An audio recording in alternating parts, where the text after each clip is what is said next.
Amen. Merci Seigneur. Je voudrais qu'on lève nos mains au ciel tous ensemble, l'Église. On le fait ensemble, on lève nos mains au ciel et on prie le Seigneur. On le loue, on l'adore. Je veux te louer, Seigneur. Je veux rendre gloire et grâce à ton Saint-Nom. Merci notre Dieu d'éternité en éternité. Merci, merci Créateur. Merci pour Jésus. Merci pour le Saint-Esprit qui nous conduit. Que ton nom soit béni, Seigneur. Bénis, bénis, bénis ces âmes qui sont présentes. Nous voulons entrer dans ta présence. Nous voulons te célébrer. Nous voulons te respecter. Nous voulons que les rétrogrades recouvrent Jésus. Nous voulons que ceux qui ne connaissent pas le Christ soient sauvés. Que les malades soient guéris, Seigneur. Que ton nom soit béni. Bénis, Seigneur, ton serviteur pour nous. Bénis-le, Seigneur. Ouvre mon cœur à recevoir de ta parole. Que ton nom soit béni. Merci, Seigneur, pour ta grâce. Je loue ton nom. Je t'adore, Seigneur. Merci, Jésus. Amen. Amen. Gloire à Dieu. Merci, Seigneur. Que Dieu bénisse notre frère. Merci, Seigneur. Gloire à Dieu. Alléluia. Merci, Seigneur. Pour la gloire.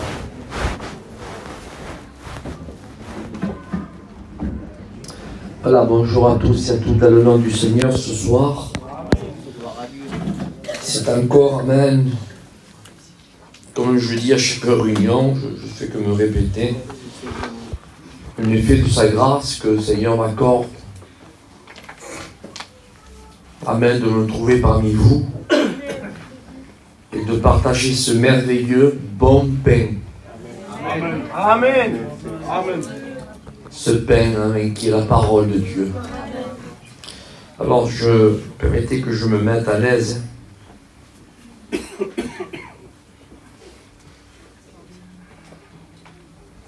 Voilà, gloire au Seigneur. Je ne savais pas trop quoi vous apporter ce soir. Je dis bien, je savais pas. Mais lui, il le sait. Amen. Et le principal, amen, c'est que lui le sache. Amen. Parce que moi, je connais par-dessus. Est-ce que vous comprenez? C'est comme quand, en réalité, pour ceux qui vont à l'océan ou ceux qui vont à la mer, si je vous dis, par exemple, vous connaissez Cabreton, qui part très loin d'ici, la teste du Bûche, côté là où il y a l'océan, ou la Méditerranée, pour d'autres, vous connaissez peut-être Valras ou Lias, pour d'autres on m'a parlé de Perpignan, mais en réalité, vous dites que vous connaissez la mer, mais vous connaissez par-dessus.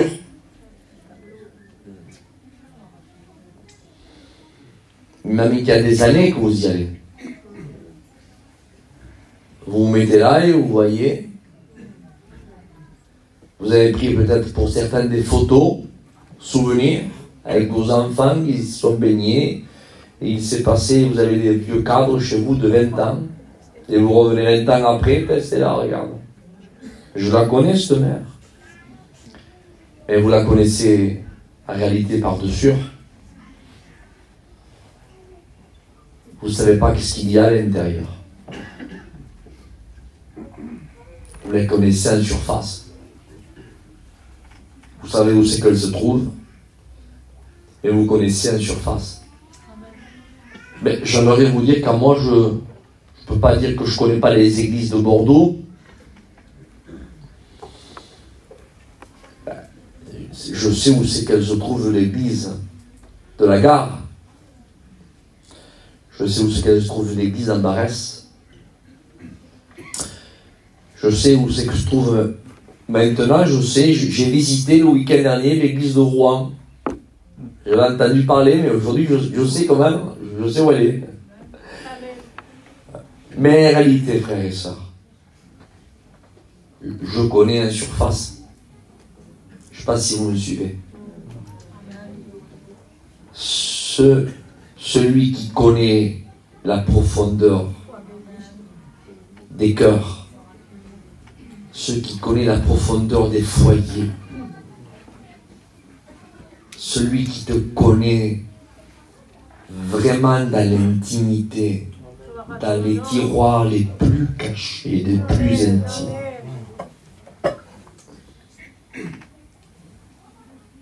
Vous avez vu ceux qui cherchent, les chercheurs de trésors, il faut qu'ils aillent à une certaine, je ne sais combien de profondeur avec des machines spécialisées. Il faut qu'ils lèvent je ne sais combien de choses et c'est enfoui, c'est caché, c'est... Allez trouver ça, vous. Ben, la Bible dit que Jonas était jusqu'aux racines des montagnes. Les racines des montagnes. Et Dieu a entendu sa prière. Dieu le voyait. Y aurait-il quelque chose qui échappe au regard de Dieu? Tu peux t'appeler comme tu t'appelles. Tu peux avoir le vocabulaire que tu peux avoir, tu peux être la famille que tu peux. Tu peux posséder ce que tu possèdes. Mais Dieu est Dieu. Amen. Et lui, il te connaît. À Dieu soit la gloire. Alléluia. J'aimerais ouvrir un texte avec une introduction ce soir. Je l'ai ouvert tout de suite là comme ça. Je n'ai pas senti une sensation particulière. Mais la Bible déclare même que c'est poussé par l'Esprit de Dieu que les hommes ont parlé. On ne peut pas le nier, frères et sœurs, c'est marqué noir sur blanc dans la parole de Dieu. On ne peut pas non plus faire les faux humbles. Non, moi non. J'avais dit ceci récemment dans une église. Vous savez, de faire le faux humble, vous croyez que ça plaît à Dieu? De faire celui qui on est ce qu'on est. Amen. Pas par nos mérites, certes, et par sa grâce. Amen. La grâce a fait de nous ce que nous sommes. Et ça, c'est le choix de Dieu. Il nous a sauvés à tous. Mais dans le salut, amen, il y a son choix. Pourquoi tous ne sont pas prédicateurs? C'est son choix. Pourquoi tous ne sont pas enseignants? Parce que c'est son choix. Pourquoi Dieu a placé là, un tel, là-bas? C'est son choix. C'est pas parce que on le méritait plus ou d'autres le méritaient moins. C'est la grâce. Ça appartient à Dieu. Dieu fait ce qu'il veut. Et à Dieu soit la gloire. Amen. Je me rappelle de ce texte merveilleux que Élisée avait dit à Akab. Il dit, t'aurais dû l'envoyer vers moi. Voyez, si on prend ce texte avec une pensée un petit peu, voyez, au style un petit peu chitanisé. Je ne sais pas si ça se dit comme ça. Eh bien, on lui colle vite fait l'étiquette d'un orgueilleux, là, monsieur Élisée. Il se prend pas pour rien, lui, hein. Ah, tu vois pas, toi, t'aurais dû l'envoyer vers moi. Pas rien, lui, hein. Mais en réalité, frères et sœurs, est-ce que vous croyez que Élisée était un homme de Dieu? Non, mais sincèrement, est-ce que vous croyez que Élisée était un oint de Dieu? Amen. Mais moi, je ne trouve pas qu'il s'est orgueilli en s'affichant. Il avait la solution entre ses mains. Et comme il avait la solution, amen, il dit à celui qui n'avait pas la solution, pourquoi tu l'as envoyé? Tu aurais dû l'envoyer vers moi. On va dire, c'est pas parce que toi tu n'as pas la solution que d'autres ne l'ont pas.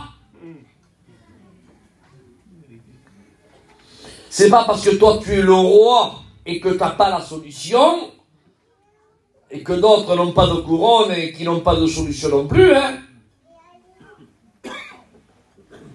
Il y a des personnes avec couronne qui ont la solution, comme était Salomon. Donnez-moi l'enfant, là, partagez-le par le milieu. Il avait la solution. Donnez-moi une épée. Et dès qu'il a voulu partager l'enfant, la vraie mère et les entrailles de la vraie mère a parlé. Il dit non, l'enfant, donnez-lui à cette femme-là. Et Salomon dit, prenez l'enfant, donnez-lui à cette femme-là, car la vraie mère, c'est elle. Voyez-vous, on peut avoir une couronne et avoir la solution. Et on peut avoir une couronne et ne pas avoir de solution. Comprennent ce qui me comprennent ce soir. Et on ne peut non plus ne pas avoir de couronne et ne pas avoir de solution. Et aussi on peut ne pas avoir de couronne et aussi avoir la solution. Comme Élisée n'avait pas de couronne à cette époque-là, c'était Akab. Mais il dit, tu aurais dû l'envoyer vers moi. Et il saura qu'il y a un prophète en Israël. Amen. Jean-Baptiste a dit, on va y venir, mais Pierre et Jean ont dit, nous n'avons ni or ni argent, mais ce que j'ai, c'est de l'orgueil de dire que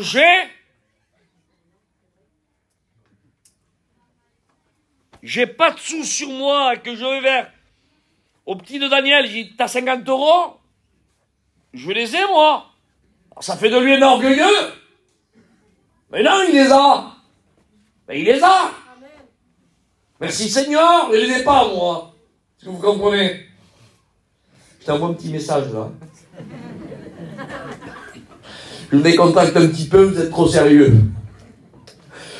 Amen. Mais Pierre et Jean avaient. Je n'ai ni or ni argent, mais ce que j'ai, je te le donne. Amen. Amen. Au nom de Jésus de Nazareth, lève-toi et marche. Amen. Amen. Alléluia. Et j'aimerais te dire ce soir, toi qui es ici, qui as écouté la parole de Dieu, je ne sais le problème que tu as.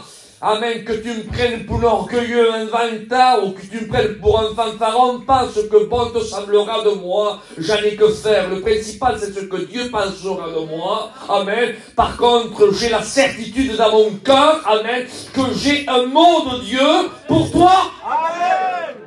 Dieu, alléluia. Et les hommes de Dieu qui sont ici, amen, on va pas tous les énumérer un après l'autre, amen, ça sert à rien, ils se reconnaissent, amen, c'est les hommes de Dieu qui dirigent cette belle région, et ils possèdent aussi un mot de Dieu pour toi. Amen. Tu n'as rien d'autre besoin qu'un mot de Dieu. Alléluia, pour le problème que tu es en train de passer, pour la difficulté que tu es en train de passer. Tu n'as pas besoin d'un appartement, tu n'as pas besoin de 8 loyers, tu n'as pas besoin de 3 Rolex, sinon tu as besoin d'un mot de Dieu. Amen. Car un mot de Dieu, amen, et tout change. Amen. Alléluia, voilà ce que tu as besoin de toi premièrement. Alors certaines personnes diront, oh non, Isaac, si tu connaissais mon foyer, en premier parle à ma femme, après tu me parleras à moi. Hein. C'est vrai, il y en a comme ça. Hein. Ou alors certains diront, parle à mon mari, et après tu me parleras à moi. Non, Dieu a la faculté de parler à tous. Et de parler individuellement à chaque personne. Et il te parle à toi, alléluia. Premièrement, il faut que tu changes toi et elle, les deux. Non, lui en premier, elle, peu importe qui le premier, mais il faut que ça change. Parce que vivre dans un foyer où Dieu n'y est pas, écoutez, je prends un mot qui va vous choquer. Écoutez, Seigneur, c'est terrible. C'est une oppression, c'est les ténèbres qui demeurent. c'est que c'est l'insomnie qui demeure. Vous ouvrez les armoires, ce sont des armoires à pharmacie. On ne sait plus comment dormir, de quel côté se mettre, on ne sait pas quel cachet prendre, quel mélanger avec l'alcool pour que ça fasse plus d'effet. Le matin, alors on surtout au travail pour déconnecter un petit peu de ce qu'on passe. Bref, frères et sœurs, là où il n'y a pas Christ, il n'y a pas de vie.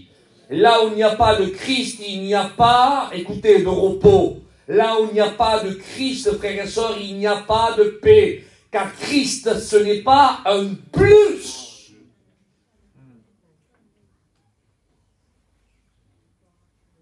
Écoutez, soulignez-le, ça j'aimerais que vous le souligniez. Christ n'est pas un plus dans une vie. Un plus, c'est, j'avais pas de bague, mais j'ai une bague. La bague, on peut appeler la bague un plus. Est-ce que vous comprenez? Excusez-moi de dire ça. J'avais une maison, j'en ai une autre. C'est un plus. On peut posséder un plus. Mais Christ n'est pas un plus. Christ est un tout. Amen. Gloire à Dieu.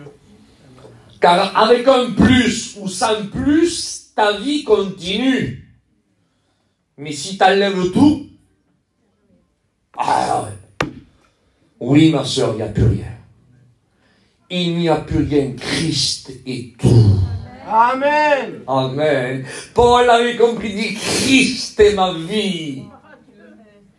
Alléluia. Amen. Christ, ce n'est pas un simple manteau qu'on met quand il fait froid. Christ, amen, c'est la vie. Amen. Amen. Que vous comprenez ça, c'est la vie. Et ce soir, amen, tu as besoin de ce mot de Dieu. Il faut que tu l'acceptes. Qu'il soit prêché d'une façon, qu'il soit prêché d'une autre. Écoutez, chaque prédicateur qui passe derrière ce pupitre, amen, a sa propre identité. Moi, je m'appelle comme ça, Isaac, et je prêche avec mon identité à moi, et les frères me le permettent. Vous le permettez? Amen. D'être ce que je suis, amen, et de vous apporter le mot de Dieu tel que je le reçois du Seigneur. Amen. Il faut que tu partes avec Dieu dans ton cœur. Il faut que tu arrêtes de jouer à l'évangile. Il faut que tu arrêtes de jouer, je mets la barotte, aux chrétiens. Il faut que tu arrêtes. Car nous vivons les temps de l'apostasie. Nous vivons les temps de l'enlèvement de l'Église. Je dis ça récemment, je le redis ce soir. Pierre dit, veillez votre adversaire, le diable. C'est un adversaire, ce n'est pas un copain. Ce n'est pas un ami. C'est un ennemi. Veillez votre adversaire, le diable, car il rôde comme un lion. Seigneur Jésus, un lion. Un lion. On ne s'imagine pas qu'est-ce que c'est un lion. Un lion là-bas, côté de chez nous, peut-être certaines familles connaissent la famille un petit peu Rosel, je ne sais pas s'il y en a ici, mais là-bas, chez nous, là-bas, il y a cette famille là-bas qui est là-bas, et c'était le dompteur de lions. Et en jouant avec un lion que eux avaient, qu'ils connaissaient bien, hein, il lui a arraché le bras. Pourtant, il le connaissait, il le nourrissait. On ne joue pas avec un lion. Écoutez, veillez votre adversaire, le diable, car il rôde comme un lion, cherchant qui il pourra dévorer. Écoutez, quand un lion cherche sa proie, il essaye de chercher. Quand il ne trouve plus rien, il est capable de dévorer sa propre progéniture. Il mange, il dévore ses lionceaux. Tu me diras, c'est pas possible, Isaac. Aucun animal fait ça, c'est vrai. Aucun animal fait ça, sauf le lion. Le lion est capable de manger sa progéniture. Un lion, ça n'a pas de pitié, ça n'a pas de remords, il dit, veillez, le veillez. Et s'il y a bien quelqu'un qui a juré ta perte, c'est bien ce lion qu'on appelle le diable, qu'on appelle l'adversaire, qu'on appelle Satan. Il fera tout pour pas que tu écoutes la parole de Dieu ce soir. Alors il va te faire penser à ceci, il va te faire penser à cela, à la maison, à la terre que tu vas faire demain, que c'est mal fait la gâchis, qui t'a téléphoné aujourd'hui, comme quoi la plage, c'est peut-être il faut, parce qu'il faut une bouche. Je sais pas, des petits détails de rien. Il va faire tout pour te déconnecter, pour pas que tu écoutes la parole de Dieu, car il sait que si tu prends le fil, amen, conducteur de la communion, de la parole de Dieu, amen, il dit, la Bible déclare qu'à tous ceux qui l'ont reçu, amen, elle lui a donné le pouvoir de devenir enfant de Dieu. Ta vie est capable d'être métamorphosée. Je fais lecture. Amen. À Dieu soit la gloire. Zacharie, amen. Zacharie, non, on va lire plutôt, oui, il parle à Zacharie, amen, mais dans le livre de l'évangile de Luc, chapitre 1er, pour celui et celle qui a la parole de Dieu, et au verset 13. Livre de Luc, l'évangile de Luc, chapitre 1er et verset 13. Mais l'ange lui dit, ne crains point Zacharie, car ta prière a été exaucée. Croyez-vous que Dieu entend nos prières? Amen. Alléluia. Oui, Dieu entend nos prières. Il dit, ta femme Élisabeth, excusez-moi de l'expression biblique, mais c'est la parole de Dieu qui le dit, il dit, enfantera un fils et tu lui donneras le nom de Jean. Même le ciel lui a choisi son prénom. Quel bruit, quelle beauté, Seigneur. À Dieu soit la gloire. Je continue, lecture, elle est merveilleuse. Verset 14. Là, je parle, il dit, il sera pour toi, ah, je comprends, le sujet de joie et d'allégresse. Et plusieurs se réjouiront de sa naissance. Verset 15, s'il vous plaît. Retenez ce texte parce qu'il va nous servir de tremplin. Écoutez, l'ange parle, il dit, il sera, verset 15, car il sera grand devant le Seigneur. Il sera grand devant le Seigneur. Si je comprends bien le texte de la parole de Dieu, hein, il dit que tous ceux qui s'élèvent, Dieu là, mais là il dit, il sera grand. Ça veut dire que sa vie, à lui, était une vie d'humilité. Amen. Gloire à Dieu. C'est beau ça. Alléluia. Alléluia. Et vous savez pourquoi? Amen. Pourtant, il n'est pas né le petit, hein. Mais le Dieu que nous avons est le Dieu qui se promène dans le temps. Il est capable de se promener dans le passé, mais le passé est passé pour toi, pas pour lui. Il se promène dans le temps présent, et si lui il veut, amen, il va se promener demain, et il va se promener en 2035. Amen. Il se promène dans le temps. Et le petit n'est pas né et il s'est promené. Des années plus tard.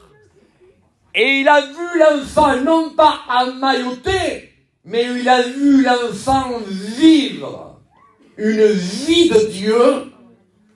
Et avant même qu'il la vive, il dit, il sera grand devant Dieu. Alléluia. Amen. Parce qu'en quelques mots, il aura compris sa mission. Je continue la lecture. Elle est merveilleuse cette lecture. Hein? Amen. Alléluia. Il ne boira ni vin, ni liqueur enivrante. Oui, parce qu'il faut faire attention avec ça. Excusez-moi, je le dis, hein.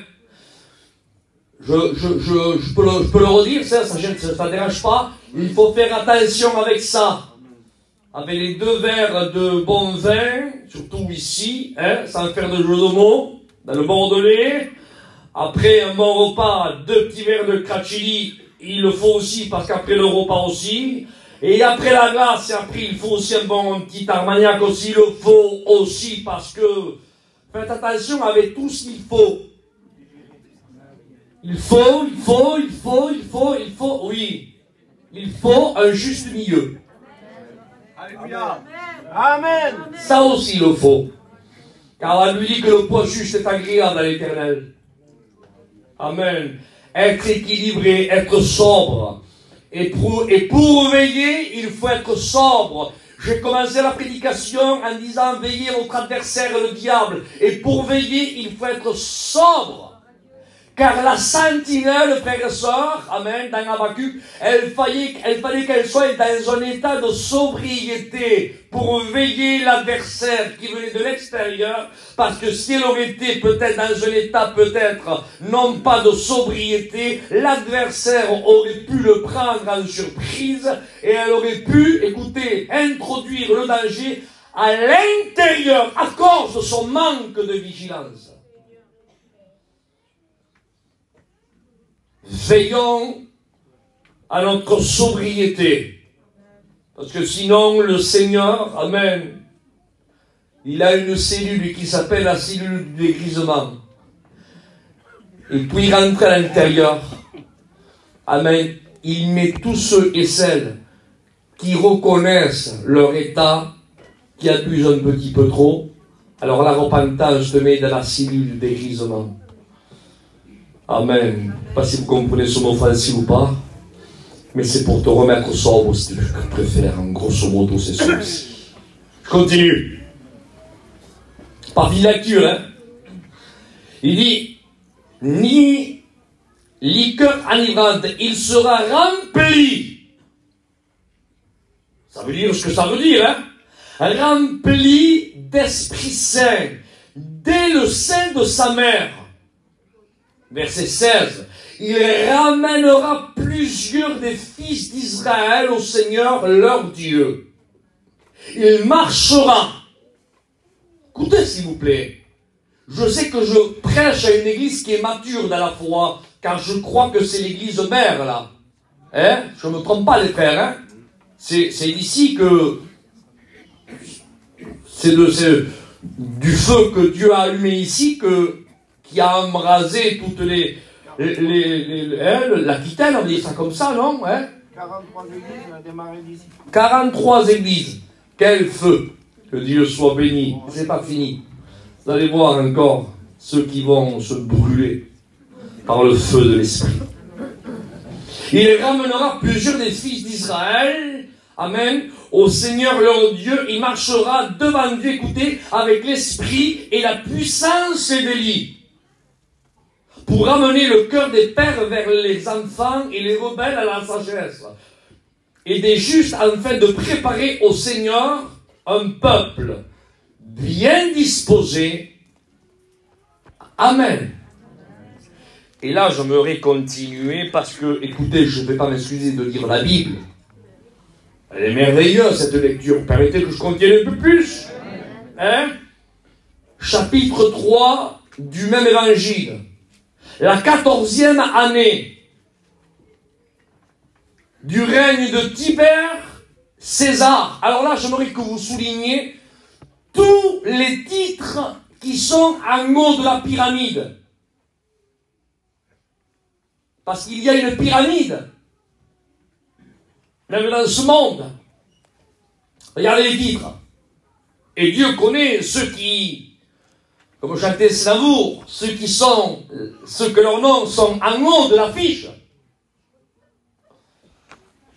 Dieu les connaît.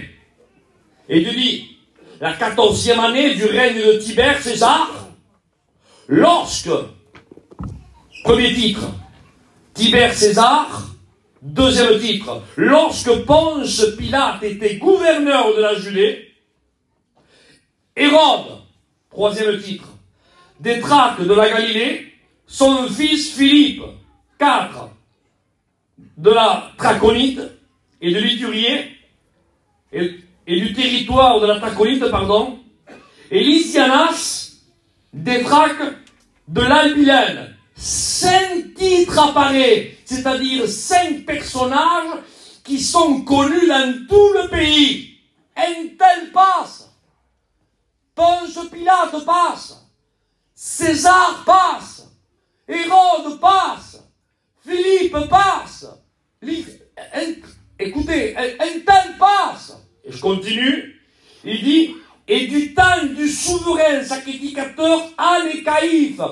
Là, c'est non pas un simple lévite, hein, le souverain sacrificateur. On l'appelait dans l'Ancien Testament le chef du peuple. Voilà son nom, le chef du peuple. Ben, normalement, il n'y en avait qu'un, mais là, il y avait le beau-père et le fils. Anne et Caïphe. Écoutez la parole de Dieu, je dis, hein.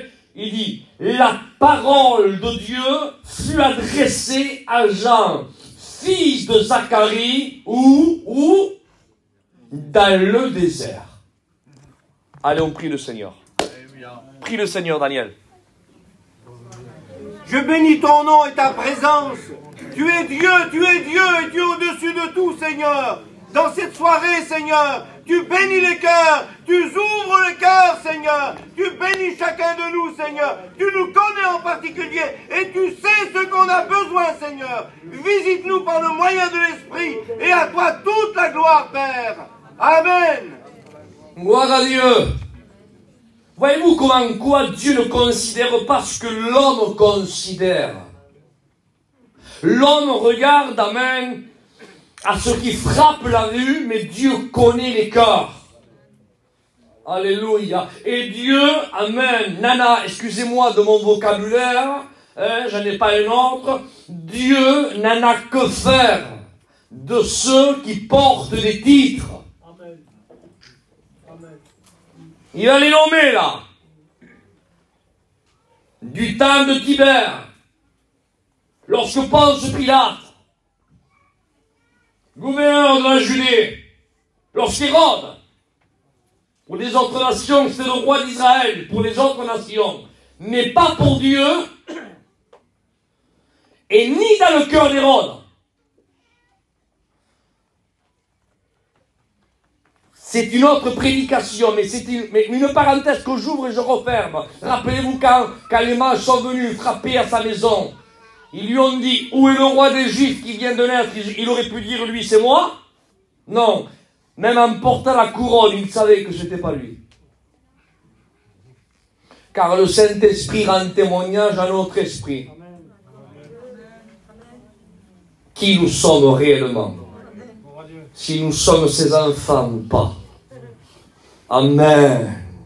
Et le texte dit, amen, en parlant, il dit, et la parole de l'Éternel et du temps, hein, et du temps du souverain sacrificateur Anne et Caïphe, c'est-à-dire le chef du peuple dans le plan spirituel, ceux, amen, que quand ils passaient dans le temple, sûrement, sûrement qu'on n'osait peut-être même pas peut-être les regarder, car c'était soi-disant ceux qui devaient communiquer avec Dieu, les successeurs d'Aaron,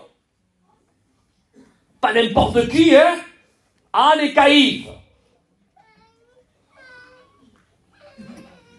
Le temple était là, Jérusalem, normalement, frères et sœurs, écoutez, la parole de Dieu, elle aurait dû être, que je comprends, que la parole de Dieu ne soit pas adressée à Ponce Pilate, je comprends, que la parole de Dieu ne soit pas adressée peut-être à César, je le comprends aussi, c'est pas écrit mais je le comprends aussi, je comprends peut-être que la parole de Dieu ne soit pas écrite à toutes ces personnes qui ont des fameux titres imposés par la main humaine, je comprends aussi, mais là par contre, là, c'est pas n'importe qui, c'est un souverain sacrificateur. La parole de Dieu aurait pu quand même, je ne sais pas, Seigneur, elle aurait pu pénétrer le temple, la maison que David a eu à cœur de construire et que Salomon a construit dans le mont Morija, là où la Shekhina de Dieu se manifestait Amen. La parole de Dieu aurait pu descendre là. Écoutez, l'ange est bien apparu à cet endroit-là pour parler de la naissance de Jean-Baptiste.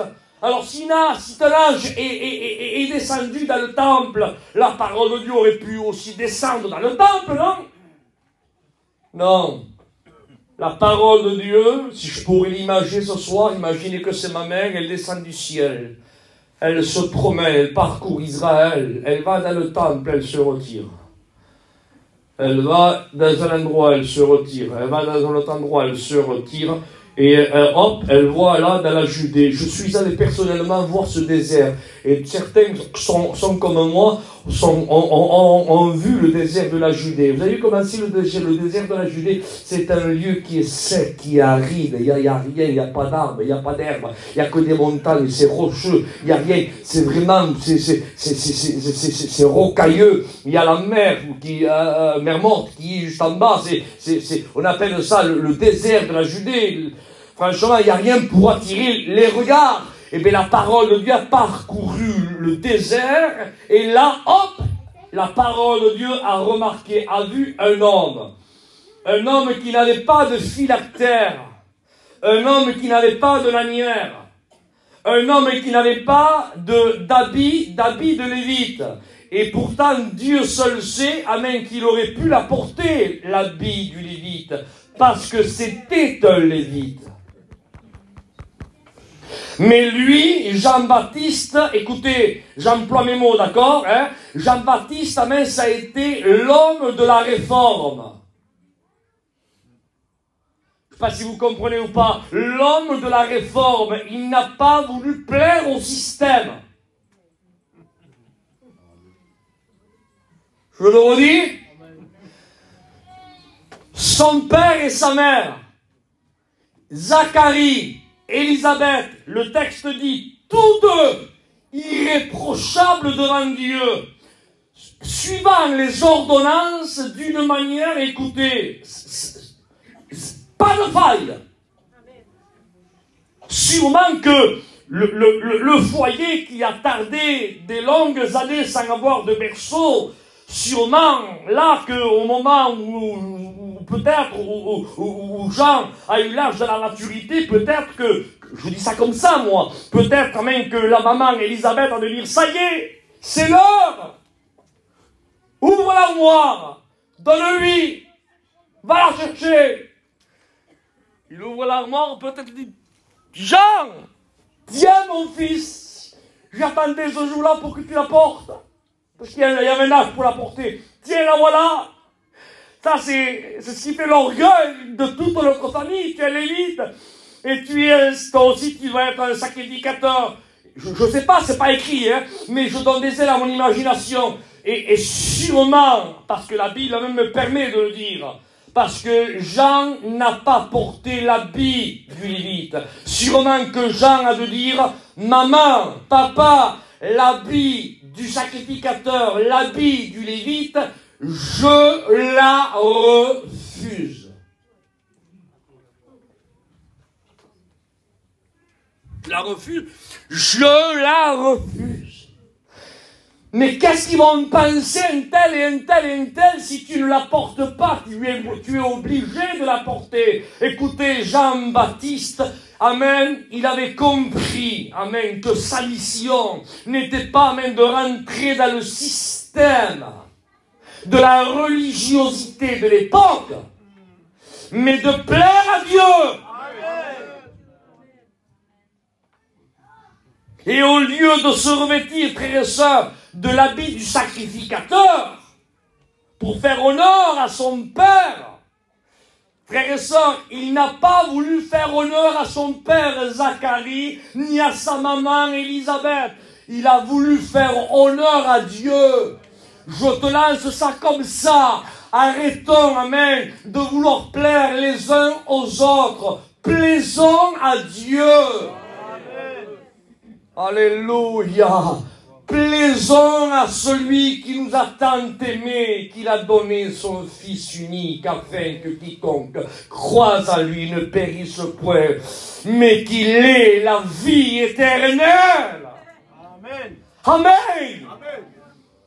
Et à la place, amen, au lieu de se revêtir d'habits là, mais du souverain, du sacrificateur, pardon, pas du souverain, mais du sacrificateur, d'habits du Lévite, il est allé dans le passé. Il est allé chercher un habit que seule une personne a porté dans un temps passé. C'est-à-dire, frère et sœurs, que pour améliorer la génération dans laquelle il était en train de vivre, il n'est pas allé chercher quelque chose dans le futur. Il est allé chercher quelque chose dans le passé. Ah, si je me comprends, quoi, je ne sais pas si vous comprenez. Amen. Pour réformer, amen, cette religiosité qui s'était installée, elle n'avait pas besoin d'un beau vocabulaire. Elle n'avait pas besoin d'un beau habit. Elle n'avait pas besoin d'un homme de plus qui rentre dans le système du plus. Il n'est pas allé non plus chercher une nouvelle méthode. Amen. Ça marche pas, on va chercher une nouvelle méthode. Comme un petit peu a fait Sarah avec Abraham. Il n'y a pas d'enfant, on va trouver une nouvelle méthode. Il y a Agar qui est là. Avec Agar, c'est pareil. Jacob, Dieu avait décidé de le bénir, mais il y a eu une nouvelle méthode qui est venue et maman Rebecca est venue et elle a dit à son fils, je vais faire ça, ça, ça, ça, on va faire une nouvelle méthode et tu vas acquérir la bénédiction. Mais ce qu'elle croyait, amen, obtenir, il ne l'a pas obtenu. Car ce que tu sèmes, tu récoltes. Tu as semé la tricherie avec ton père Isaac, Laban, ton beau-père, amen, t'as fait récolter la tricherie avec Léa et Rachel. Dieu ne travaillait pas avec les tricheurs. Écoutez, il n'y a pas de nouvelle méthode. Arrêtons avec la méthode de Sarah, avec la méthode humaine. Aujourd'hui, il y a des personnes qui cherchent des nouvelles méthodes. Alors ils regardent sur Internet, comme il y a une nouvelle méthode qui est sortie. Vous savez, c'est laquelle? C'est la nourriture, être nourri sur place. Mais moi, je reste chez moi, je mets YouTube, j'écoute la prédication et c'est pareil, hein. Nouvelle méthode. Mais il y a la réunion mardi. Il y a le culte dimanche. Ben non, mais c'est pareil, moi je prends le culte, mais je prends je prends mon téléphone, je m'écoute, mais le prédicateur que je veux, là, j'ai pas besoin de l'attente qui vienne au mois de juillet faire une mission. Là, j'écoute, et là, je l'écoute, ça, j'ai mes réunions tous les soirs, j'ai même pas besoin d'aller à la réunion. C'est une nouvelle méthode. Le diable veut t'éloigner de la communion fraternelle. Alléluia. Car le diable sait, n'oubliez pas que le diable, non seulement, écoutez, le diable ne connaît pas la Bible parce qu'il a lu, le diable a été un acteur de la Bible. Est-ce que vous écoutez, vous? Pardon pour ceux qui portent du deuil, mais il y a des personnes qui ont vu le film. Mais personne n'a été des acteurs du film. Le diable, nous on connaît parce qu'on lit, mais on n'a pas été acteur. Le diable, lui, a été acteur des Écritures. Déjà dans le jardin d'Éden et jusqu'à l'Apocalypse, il est là, hein. Vous le voyez, hein, il apparaît, hein. Donc il essaye de diviser, de t'éloigner, il veut parce qu'il sait, amen, en tant qu'acteur biblique, il a entendu écrire, amen, par les mains de David, qu'il est bon, qu'il est doux pour des frères de demeurer ensemble. Et le texte dit la fin, car c'est là. Ah, où? C'est là. Et le diable te dit, c'est une nouvelle méthode, une nouvelle technologie. Éloigne-toi, tu écoutes la prédication, tu es tout seul. Et la Bible dit, c'est là. Mais non, mais éloigne-toi, c'est pareil. La parole, c'est la parole. Et la Bible dit, c'est là. Amen. Que Dieu envoie sa bénédiction. Est-ce que tu comprends ça? À travers le téléphone, pour ceux qui sont en prison, ah, je le comprends. Ceux qui sont dans les hôpitaux, je le comprends. Écoutez, Dieu est capable de nous envoyer des oiseaux pour nourrir les prophètes. Est-ce que vous comprenez ça? Dieu est capable à travers un téléphone quand tu ne peux pas te déplacer. Mais si réellement ça marche comme ça, alors fermons nos églises. Pourquoi payer des églises à 1 million d'euros? Pourquoi payer 800 € par mois? Tout le monde, on a des portables, on a des forfaits que ça nous coûte 6 € illimité. Eh bien, on n'a que se nourrir chacun chez nous et puis c'est tout. Et c'est pas comme ça que ça marche. Je vous dis quelque chose, hein, ça vous fait rire, mais tant pis. Hein, quand vous avez faim, eh bien, regardez Top Chef.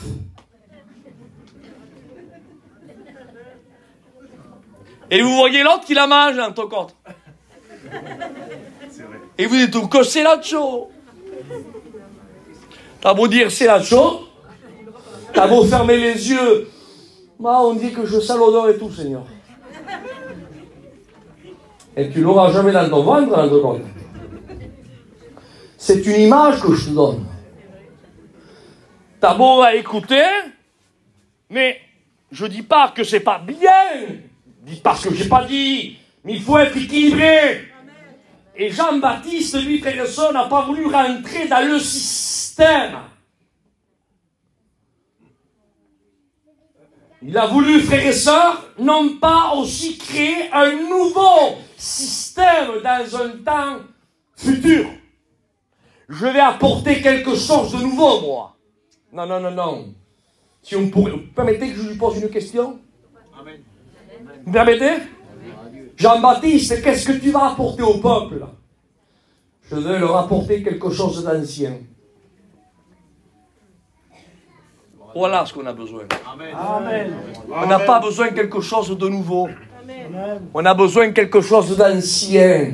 À Dieu soit la gloire. Regardez si Jean-Baptiste a reculé, hein, qu'il s'est habillé comme le prophète Élie, d'habits de poils de chameau et de ceinture de cuir, qui est l'image, l'habit qui représente l'habit de la vérité. Mais il a tellement reculé, hein, que ça représente aussi le premier vêtement, amen, qu'a eu Adam. C'est-à-dire, il n'a pas pu reculer plus, quoi. Je vais reculer jusqu'au maximum. Et recule, le prophète dit, l'image de la vérité. Alors, c'est ça que le peuple a besoin d'entendre. Mais quand on voit, même le premier homme a été revêtu aussi d'habits de sacrifice. Frères et sœurs, on n'a pas besoin de quelque chose de nouveau. Jean-Baptiste, frères et sœurs, savait, frères et sœurs, que le peuple avait besoin, non pas d'entendre quelque chose de nouveau, mais qu'ils avaient besoin d'entendre, et je veux un amen puissant, ou sinon, je descends et je fais ça avec le micro. Ils avaient besoin d'entendre la vérité.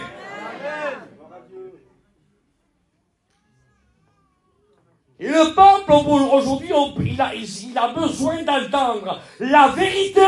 Amen. L'âme qui péchera, c'est celle qui mourira.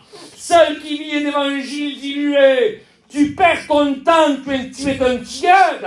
La Bible me parle de ce niveau de sorte de gens. Il dit que Dieu, pardonne l'expression biblique, mais c'est la Bible qui le dit, il dit que Dieu les vomira de sa bouche. Écoutez, il vaudrait mieux pour toi que tu sois froid, dit la Bible. Écoutez, mais j'aimerais t'annoncer ce soir, non pas avec un message, avec un esprit de jugement, mais un message de vérité, mais qui est rempli d'amour pour toi.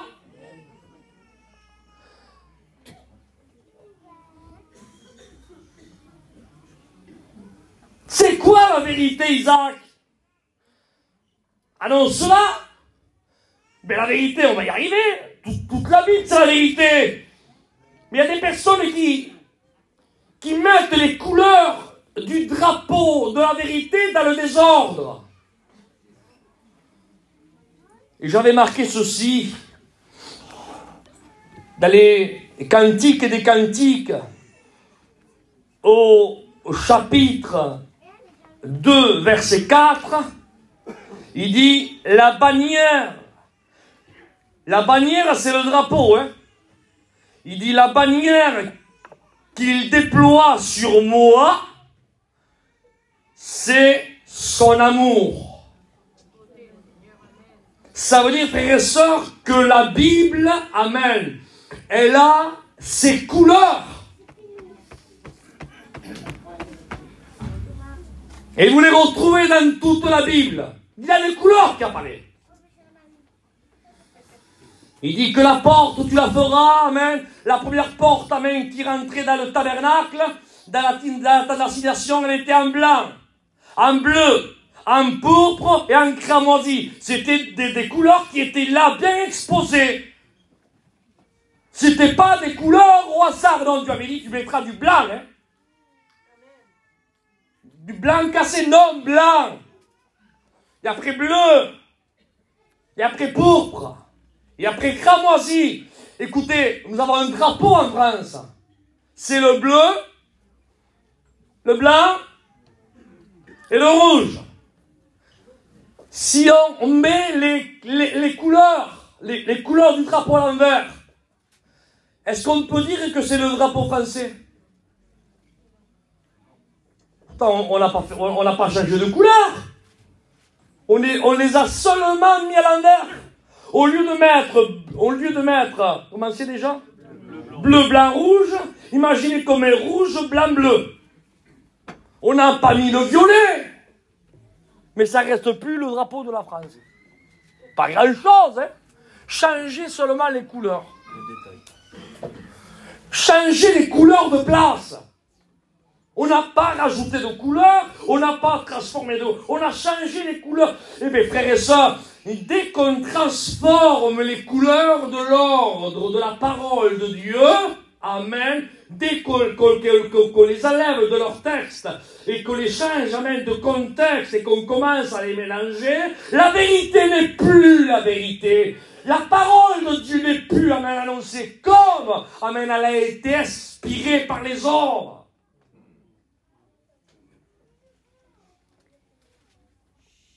Vous savez comment une nation, je l'avais dit récemment, mais je le redis ce soir, vous savez comment une nation se moque d'une autre nation? En prenant le drapeau de la nation inverse et en mettant ses couleurs à l'envers. Sans mots, sans vocabulaire. Mettons par exemple l'Espagne, celui-ci je le connais aussi, qu'il est rouge et jaune. Et bien s'il veut se moquer par exemple de la France, sans parole. Elle n'a qu'à montrer dans les médias, par exemple, là, que le président espagnol, ou le roi d'Espagne, hein, on l'appelle comme ça s'appelle, Philippe, imaginez qu'il prend les couleurs du drapeau français, et au lieu de mettre, par exemple, bleu, blanc, rouge, il met rouge, bleu, vert, bleu, rouge et blanc. Voilà, il les met à l'envers. Voilà. Et il dit, voilà, ça c'est le drapeau français. Il sourit, et il dit plus rien. Eh bien, entre présidents, entre eux qui sont en haut de la pyramide, ils se comprennent entre eux. Vous savez quel message le roi d'Espagne est en train de véhiculer? Ça, c'est pas fait, hein. Mais si ça se ferait, vous savez quel message le roi d'Espagne est en train de véhiculer là au président français? Le message c'est celui-ci. Il dit, voilà, tes lois que tu as instituées dans ton pays français, les lois sont complètement à l'envers, elles sont complètement tordues. Elles ne sont pas à l'endroit, elles sont complètement dans le désordre. Et le fait qu'une nation mette les couleurs du drapeau d'autre nation dans le désordre, c'est un affront pour le pays et la nation et celui qui gouverne la nation. Amen, comprenne celui qui le comprenne. Celui, amen, qui brade la parole de Dieu et qui met les couleurs à l'envers des textes. Moi, je dis, frères et sœurs, que nous sommes une nation. C'est la Bible qui le dit. Amen. Et que nous, cette nation qui est l'Église, elle a un chef. Dites Amen. Elle a un roi. Il a appelé le roi des rois et le seigneur des seigneurs. Et quand on met les couleurs à l'envers, frères et sœurs des textes, alléluia, amen, alors c'est une affront pour la nation, amen, et c'est une affront pour celui qui gouverne cette nation, pour le roi des rois et le seigneur des seigneurs. Tu me diras, Jacques, tu veux dire quoi avec ça? Mais je veux dire avec ça qu'il y a des personnes qui mettent les couleurs des textes à l'envers. Dis-leur ta main et t'es sauvé. Voilà. Plus besoin de repentance. Prends un cantique, joue du folklore, nouvelle méthode. Donnez-vous la main les uns et les autres. Je ne dirais pas ici, sur certains, j'ai vu faire sur certains lieux, hein. Les femmes à gauche, les hommes à droite, ceux devant à genoux, ceux de derrière là-bas restés debout, les enfants ici. Des nouvelles méthodes. Ils essayent des nouvelles méthodes. Mais les méthodes qu'ils essayent de chercher, ils vont pas, ils ne piochent pas dans le passé. Alléluia. Amen. Amen. Ils piochent dans le futur. On va faire comme ça, nous. On va faire comme ça. Mais c'est pas comme ça. Alléluia. C'est pas comme ça que ça marche. Avez-vous, amen, entendu, alléluia, frères et sœurs, amen, le vocabulaire de nos anciens? Avez-vous entendu le témoignage de nos anciens? Un français très cabossé. Il mélangeait le manouche avec le français. Chez nous, l'espagnol, le catalan et le français. Aujourd'hui, nos jeunes d'aujourd'hui qui vont à l'école ne comprendraient même pas peut-être. Mais il mélangeait tout. Là, il chantait, là, avec une guitare, un feu. Ils n'avaient pas de beaux habits. Ils sentaient pas le Chanel numéro 5. Ils n'avaient pas les derniers cuivres. Il n'y avait rien de tout ça. Par contre, frères et sœurs, ils vivaient, ils mettaient les textes dans l'ordre. Amen. Et le feu de Dieu descendait. Et le feu embrasait l'autel. Amen. Gloire à Dieu. Et c'est ce qu'on a besoin. On a besoin du feu de Dieu. On a besoin de l'Esprit de Dieu. Alors certains confondent. Eh oui, certains confondent. Ils confondent la puissance de l'Esprit avec les miracles et les guérisons. Ça veut dire que dans leur esprit à eux, s'il n'y a pas de guérison, s'il n'y a pas de miracle, eh bien il n'y a pas de manifestation de l'esprit, il n'y a pas de puissance de l'esprit. Mais c'est pas marqué comme ça dans la parole de Dieu.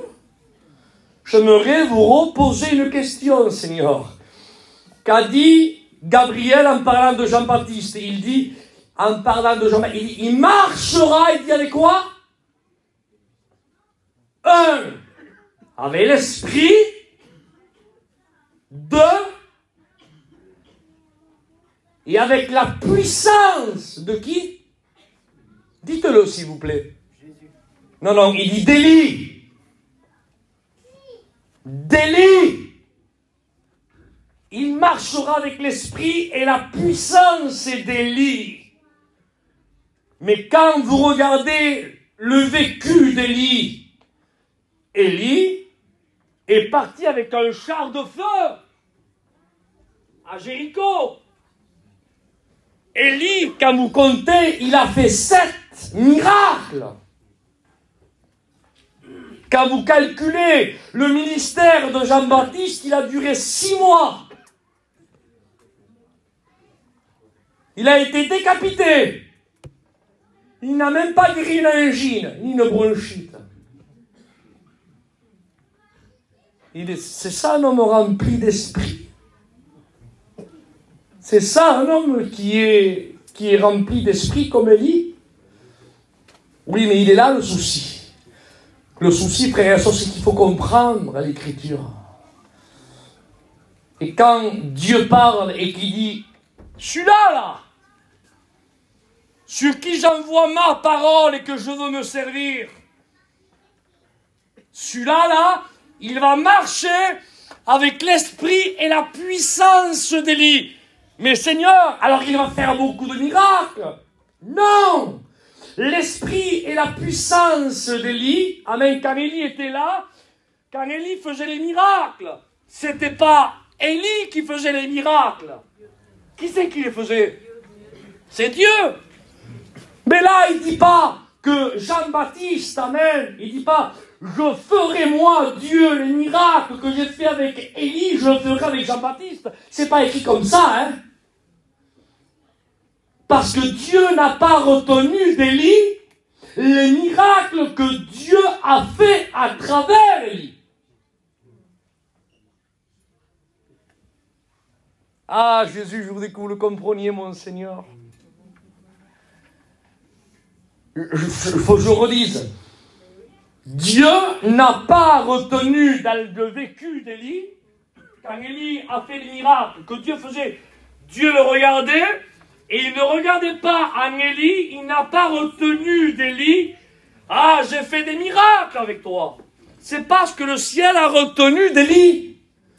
Alors tu me diras, qu'est-ce que le ciel a retenu d'Élie? Il a vu un homme qui n'avait pas peur de dire la vérité.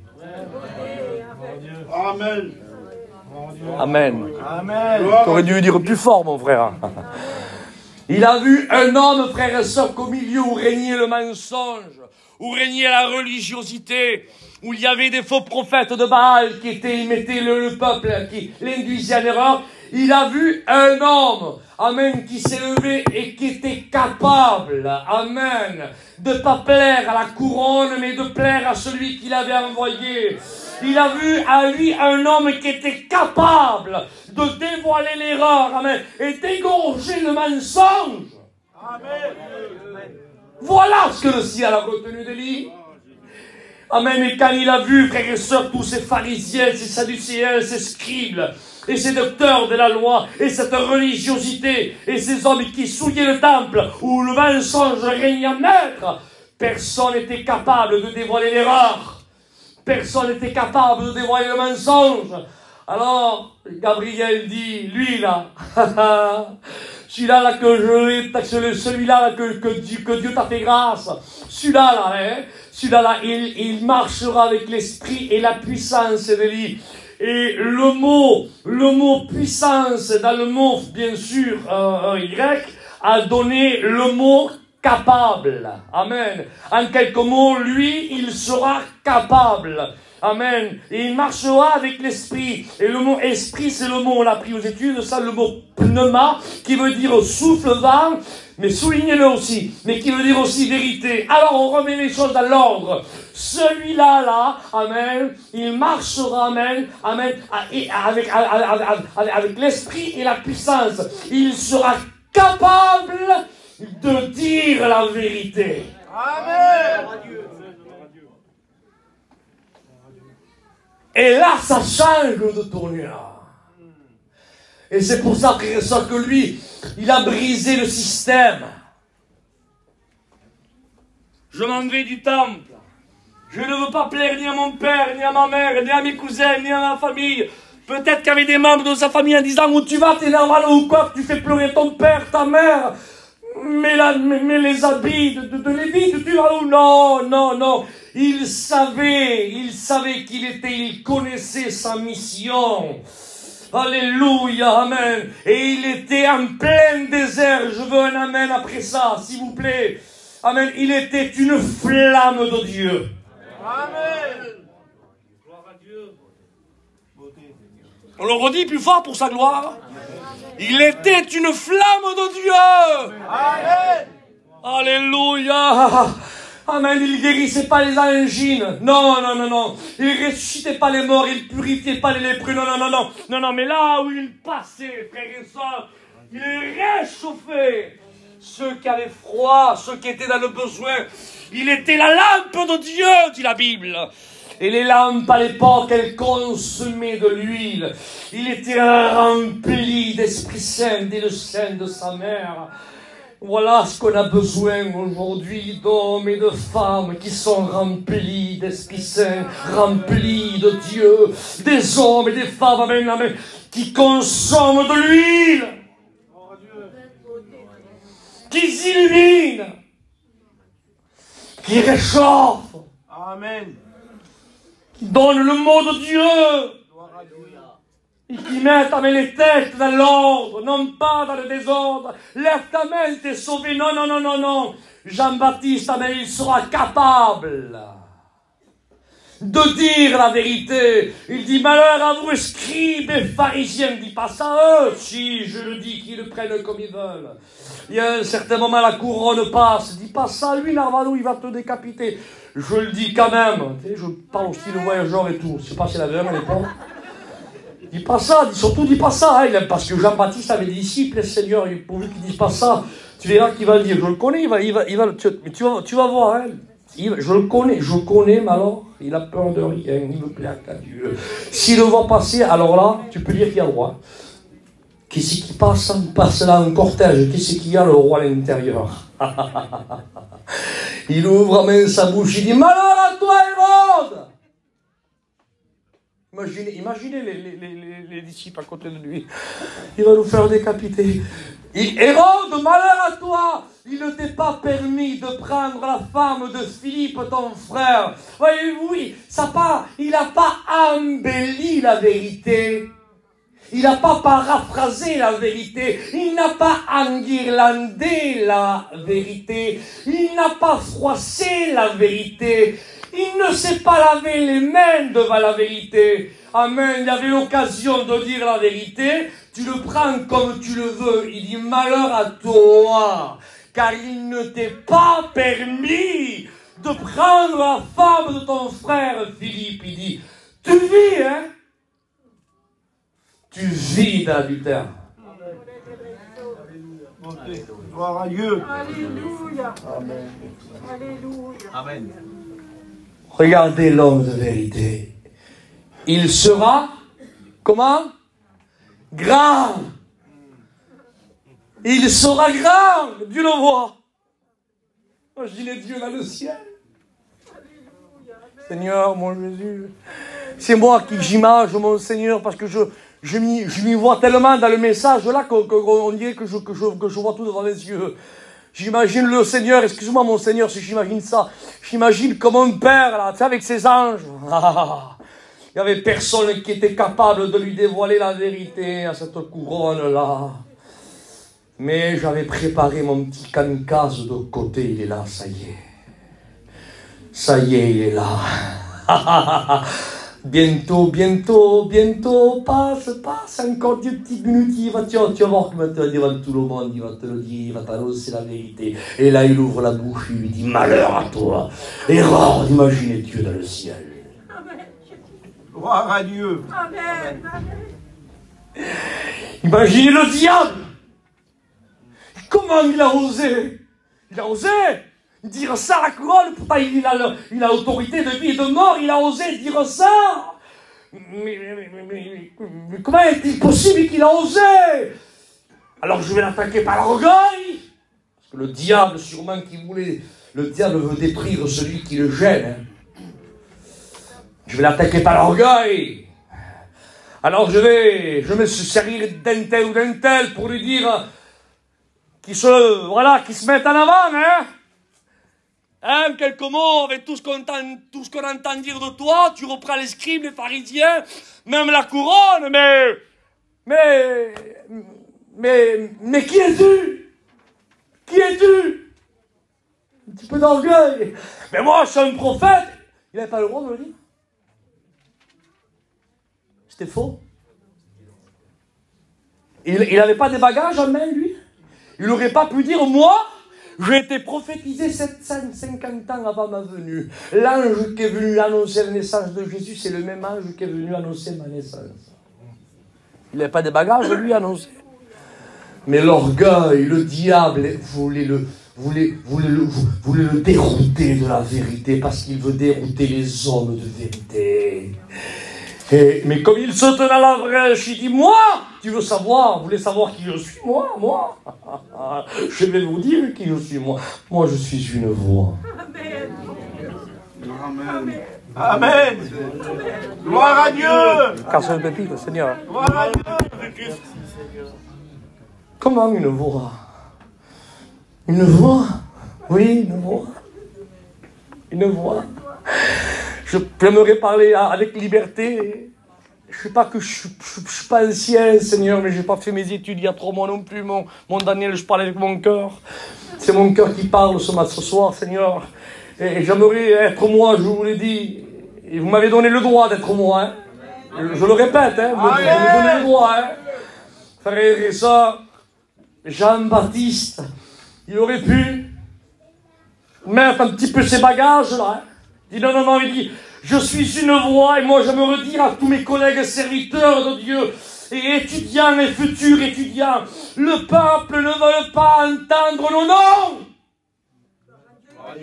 Gloire à Dieu, amen. Amen. Ah Seigneur, mon Jésus. Le peuple veut entendre la voix. Amen. C'est ça qu'ils veulent entendre, le peuple, rien d'autre. Gloire à Dieu. Ils veulent pas entendre, pardon, c'est moi qui prêche, donc je mets mon nom, hein, excusez-moi. Ils veulent pas entendre Isaac, ils veulent pas entendre Daniel. Excuse-moi, mon Esaïe, mon président, si tu m'entends, il s'est enregistré, je te demande pardon. Mais c'est pas Esaïe, le président de la mission Lumière, qui veut l'entendre. Le peuple veut entendre la voix de Dieu. La voix de Dieu. Amen. Gloire à Dieu.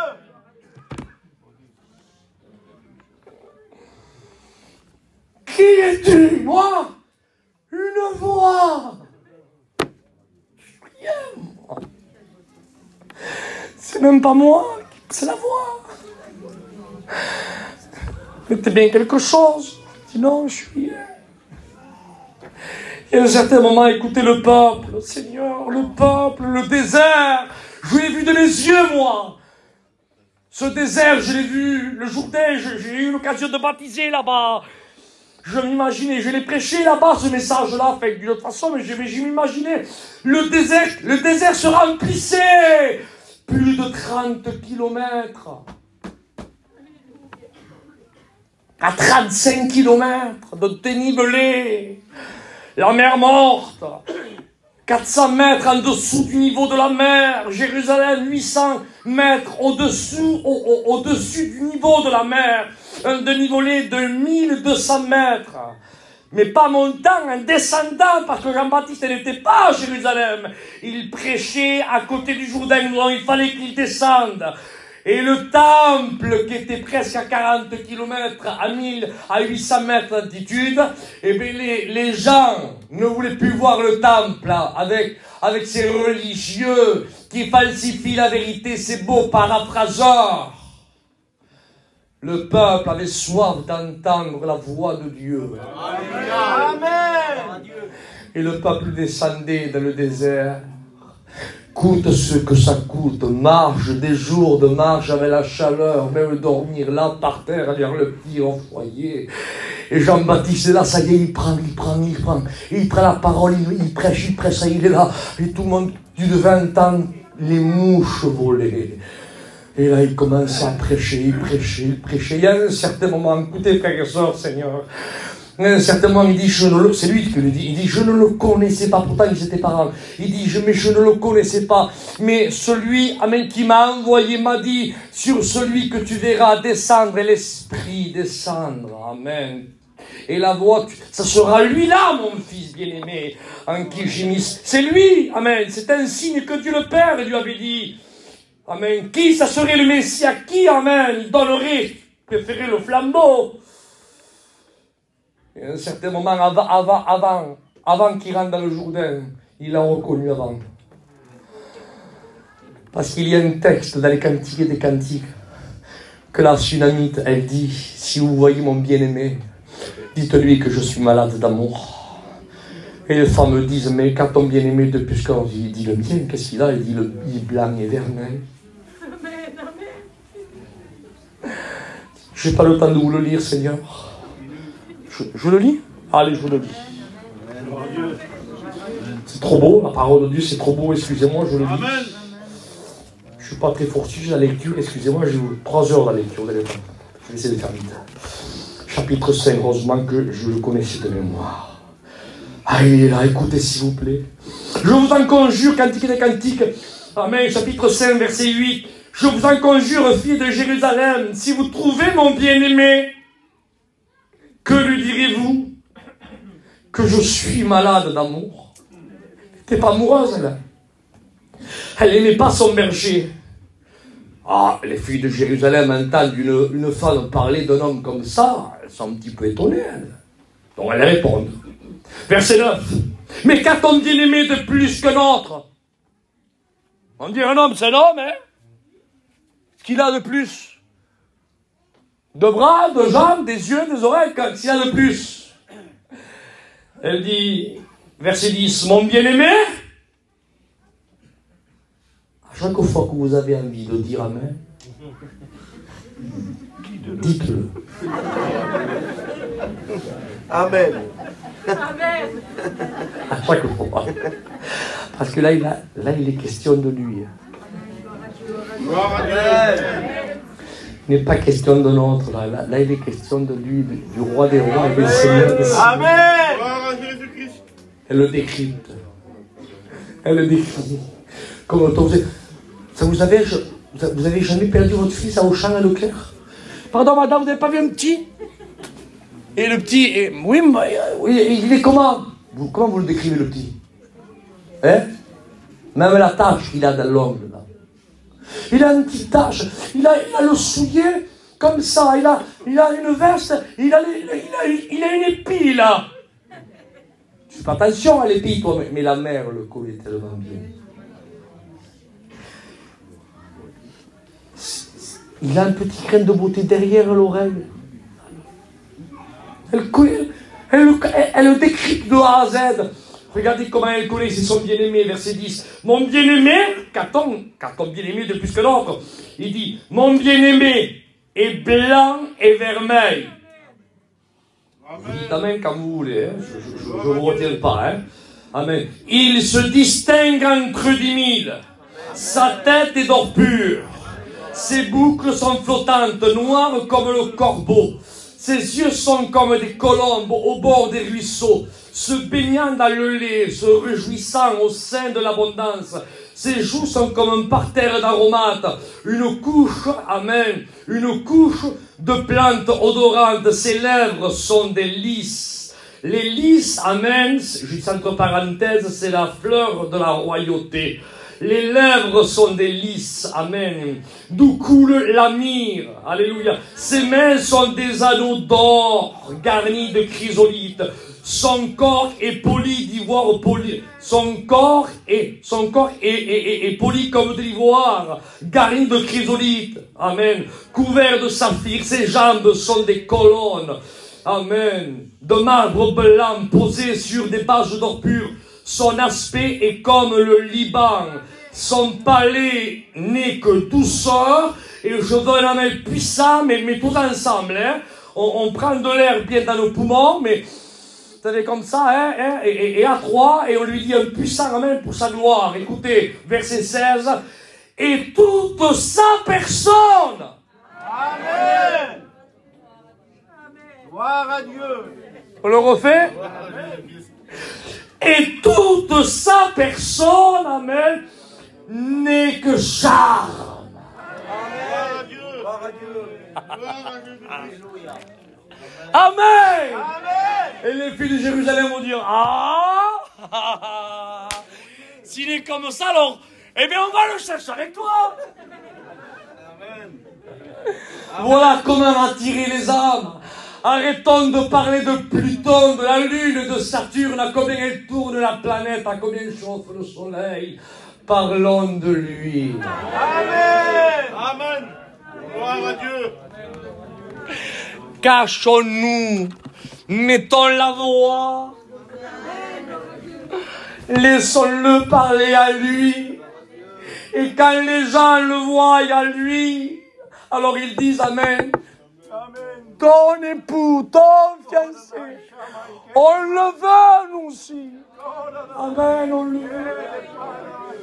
Avez-vous remarqué, amen, comment le texte commence? Il dit, il se distingue combien entre combien?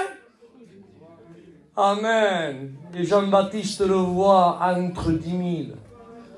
Et avant qu'il voie la colombe, il le voit de loin comme ça.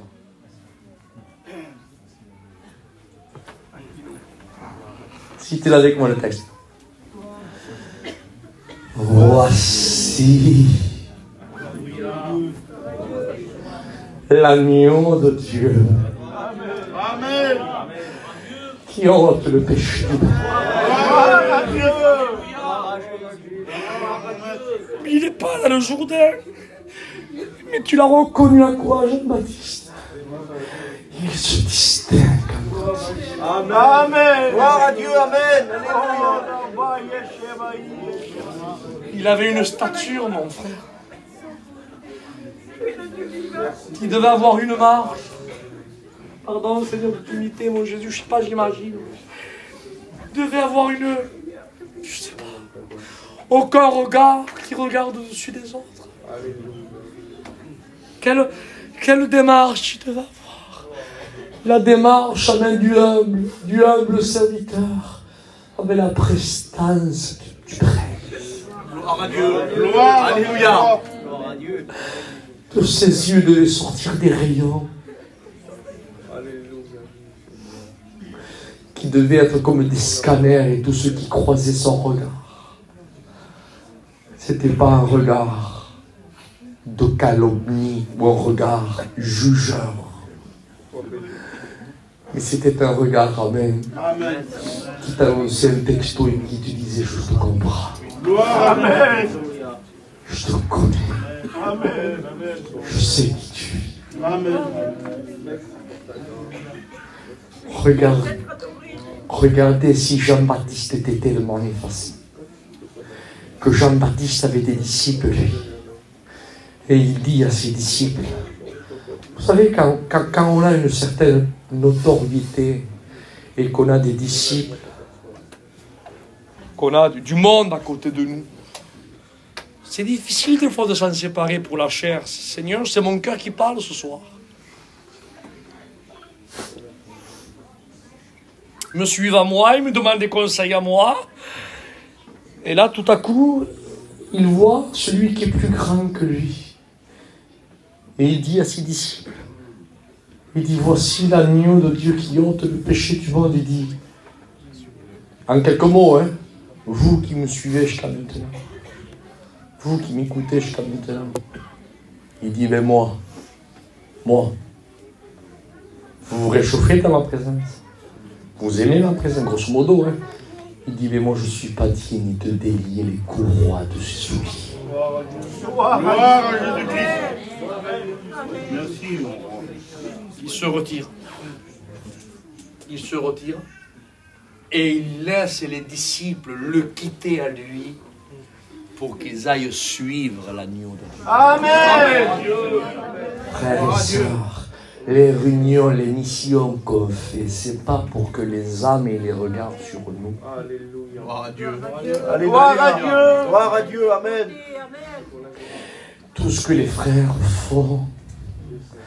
Amen. C'est vrai que vous les voyez passer derrière là, mais ils disent, amen, ils ne se présentent pas eux, ils disent, voici l'agneau de Dieu. Amen. Qui ont ton péché. Gloire à Dieu. Et eux comme moi, on dit ensemble, et nous on n'est pas dignes C'est vrai, Seigneur. de parler de sa part, c'est une grâce. Alléluia. Amen. Alors ce soir, j'aimerais t'annoncer la vérité. Quelle beauté. C'est laquelle, Isaac, tu as dit tout ça, pourquoi? Alléluia. Quelle vérité tu veux m'annoncer? Tu veux l'entendre ou non? Amen. Est-ce que tu veux l'entendre? Amen. Tu veux aller au ciel? Non mais est-ce que tu veux aller? Mais alors Isaac, je veux aller, mais sûr, hein? Pas peut-être, hein? C'est sûr, hein? C'est sûr, hein? Tu veux aller au ciel sûr? Amen. Alors Jésus dit, regardez les couleurs dans l'ordre. Regardez le drapeau. Il dit, je suis le chemin. Deuxième couleur, la vérité. Troisième couleur, la vie. Amen. Gloire à Dieu.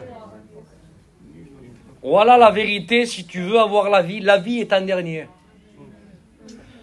Des personnes qui mettent la vie en premier. Lève ta main, t'as la vie. Oui, mais t'es même pas dans le chemin. Et t'as même pas accepté la vérité. Et il te donne la vie, lui, avec une main levée. Je t'annonce la vérité, moi. Je te mets les couleurs dans l'ordre. Gloire à Dieu. Gloire à Jésus-Christ. Je vous prie de m'excuser. Alléluia. Je veux blesser personne. Mais ce soir, il y a mon point. Ah bon? Lequel? Tu es dans un bon point. Tu es dans la première couleur. Tu es dans le chemin. Gloire à Dieu. Amen. Et dans ce chemin, maintenant là, tu écoutes la vérité. Amen. Et la vérité, elle te dit, repens-toi. Amen. Repens-toi. Demande pardon. Réconcilie-toi. Humilie-toi. Soit tu n'acceptes pas la vérité et tu peux revenir samedi et dimanche prochain et tu pourras revenir une autre fois dans la première couleur, dans le chemin. Et tu restes, ta vie passera entre le chemin et la vérité et le chemin et la vérité et le chemin. Il va se passer 10 ans, 15 ans, 20 ans, 30 ans. Ta vie, elle s'est passée où? Entre le chemin et la vérité et la vie, et la vérité et le chemin. Mais si ce soir tu acceptes la vérité, alors la vérité te dira, elle t'a affranchi. Amen. Alors maintenant tu as la vie. Amen. Gloire à Dieu. Gloire à Dieu. Ça, c'est les couleurs dans l'ordre. Chemin, vérité, la vie. Repens-toi dans le chemin dans lequel tu te trouves. Et accepte que la vérité t'affranchisse. Pour que tu repartes avec la vie du Christ. Ferme-nous, tu prions. Nous te prions, Seigneur. À toi toute la gloire. J'aimerais que le frère qui a chanté le cantique amène de la pêche miraculeuse. Qu'est-ce qu'il a pris ce cantique? Il y en a un qui a chanté ce cantique. Merci. Tu es venu aux réunions pendant des maintes et maintes fois et tu as ajouté ton filet. Mais peut-être tu l'as ajouté mal ton filet. Tu avais une conception de l'évangile, peut-être, je ne sais pas, à lui, ta façon à toi. Mais Jésus te dit, ne le jette plus à ta façon. Jette-le à ma façon. Écoute ce cantique. Celui qui veut adorer Dieu l'adore. Celui qui veut le louer le loue. Celui qui veut pleurer à ses pieds pleure. Celui qui veut se repentir se repente. Faites ce que vous voulez. C'est entre vous et Dieu. Et je remercie les frères de m'avoir donné tout ce temps et le peuple d'avoir été si patient avec moi. Que Dieu vous bénisse. Amen. Amen. Gloire à Dieu. Gloire à Dieu.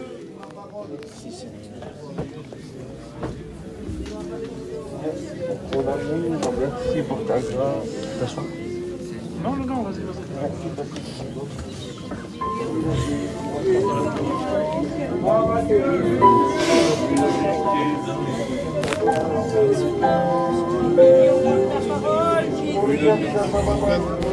La parole est la vie.